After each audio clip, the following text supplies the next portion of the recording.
សូមលាហើយខ្ញុំលាហើយ30ចប់ខ្ញុំកំឡាំហត់យ៉ាងគ្រោមមើលមិនដឹងពេលនេះខ្ញុំសូមលាហើយពី30ចប់កំណាំចប់អ្នកគ្រូគាត់មានតែគុំថែចិត្តហួនម៉ែនិយាយមិនចេញគុំសេតកំយោបាយខ្ញុំមានឡើងដល់បាយហើយពេលនេះខ្ញុំសុំបាយទៅរកថ្មីចំគុំសេតកំយោ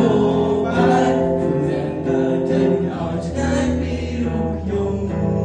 ពេលនេះខ្ញុំលែងត្រូវការអ្នកទៀតហើយប៉ុន្តែពេលនេះខ្ញុំតាមបាយព្រោះសង្គមសេដ្ឋកិច្ចនយោបាយនៅថ្ងៃទី18សីហាខាងមុខនេះចូលចាប់ផ្ដើមអស់គ្នាខំរៀនដើម្បីទទួលបាននិស្សល្អនៅពេលប្រឡងបាក់ឌុបទាំងអស់គ្នាសូមអរគុណ